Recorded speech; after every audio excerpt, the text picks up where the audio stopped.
मित्रांनो, आमच्या चॅनलवर नवीन असाल तर चॅनलला नक्की सबस्क्राईब करा, म्हणजे तुम्हाला मालिकेचे नवनवीन एपिसोड सर्वात अगोदर पाहायला मिळतील. तर तुला शिकवीन चांगलाच धडा या मालिकेमध्ये काय घडलं ते आपण बघणार आहोत. तर इकडे चारुवासने सर्व कबूल केलेलं असते, कारण की चारुवासला ही अक्षरा आणि अधिपती हे एकत्र आलेले पाहिजे असते. म्हणून भुवनेश्वरी चारुवासला बाहेर घेऊन येते हॉलमध्ये आणि सरांना बोलवते. तर अधिपती तिथे येतो, आजी तिथे येते. तर अधिपती बोलतो, आईसाहेब काय झालं? तर भुवनेश्वरी बोलते, यांना तुम्हाला काही सांगायचं आहे. यांनी जी मला गोष्ट दिलेली आहे ते आता ते तुम्हाला सांगणार आहे. तर भुवनेश्वरी म्हणते, आता जे तुम्ही मला सांगितले सर्वांना सांगा. तर मग चारुवास देवी समोर जातो आणि देवी समोर बोलतो मनातल्या मनात की मी हे सर्व माझ्या सुनेसाठी आणि माझ्या मुलाच्या संसारासाठी करत आहे.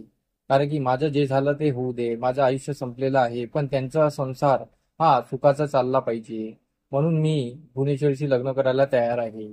तर देवी मला कॉल दे. तर देवीच्या अंगावरून फुल पडतं. तर देवीचा कॉल मिळाला असतो. तर मग त्याला भुवनेश्वरी विचारते, असं काय मागताय तुम्ही की देवीचा कॉल मिळाला तुम्हाला, तुमच्या मनातलं सर्व संपूर्ण होईल.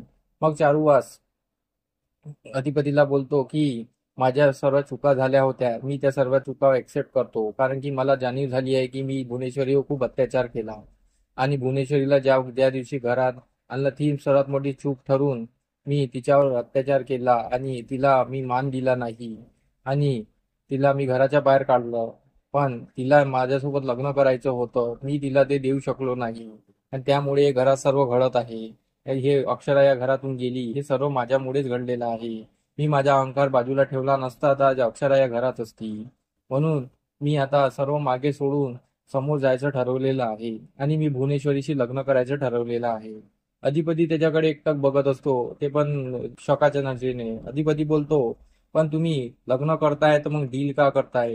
डील नको करा ना, तुम्हाला लग्न करायचं तर लग्न करा ना. मासरीनबाईशी अट का घालताय? आईसाहेब, हे काही बरोबर नाही आहे. हे काहीतरी डील करताय, हे डील करता म्हणजे लग्न काही बरोबर नाही आहे. तुम्ही आत्ताच लक्षात घ्या, हा सापळा रचलेला आहे यांनी. तर चारुवास बोलतो, सापळा नाही रे, मी सरळ खरं सांगताय, ती अक्षरा खूप चांगली मुलगी आहे. तर अधिपती बोलतो, तुम्ही गेला होतात ना तिला आणायला, ते आल्यात का? तर यावर चारुवास बोलतो, नाही रे, तू जा एकदा आणि तिला घेऊन ये. तर अधिपतीला हे पटत नसतं. अधिपती सरळ बोलतो की तुम्हाला लग्न करायचं करा, आपण हे अट वगैरे ठेवू नका.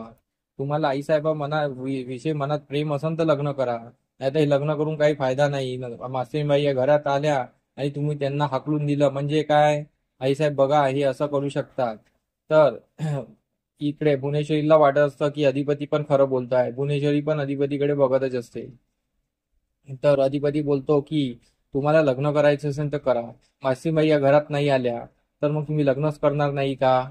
आणि मासीबाई घरात आल्यानंतर तुम्ही लग्नाला नकार दिला तर भुवनेश्वरी बोलते, याच्यावर पण माझ्याकडे उपाय आहे.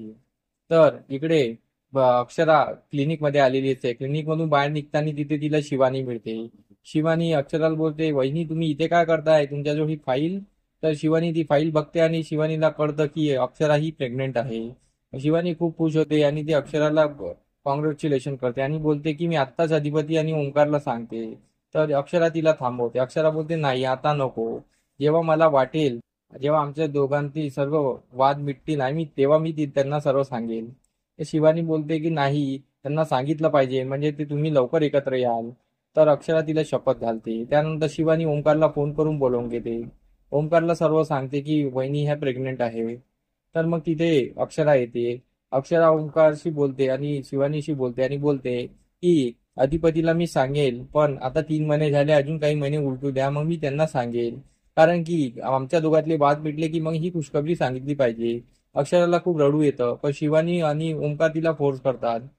तर अक्षराला रडतं पाहून शिवानी बोलते, वहिनी सॉरी, पण अधिपतीला हे कळलं तरच चांगलं होईल ना, अधिपती तुम्हाला लवकर घरी नेईल, नाहीतर तुमचा ताण वाढत राहील.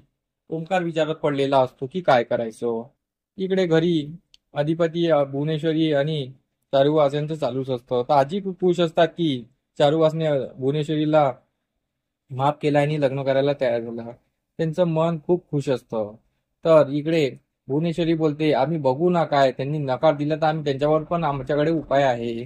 तर अधिपती त्याच्याकडे बघतच असतो. आता समोरील भागात हेच पाहणं ठरणार आहे आपल्याला की अक्षरा या घरात येणार आहे आणि भुवनेश्वरी आणि हे चारू वाजचं लग्न होणार आहे, पण ते लग्न होताना कोणता मोठा ट्विस्ट येणार आहे हे बी पाहणं रंजक ठरणार आहे. तर आमचा एपिसोड कसा वाटला आम्हाला कमेंट करून नक्की सांगा. धन्यवाद.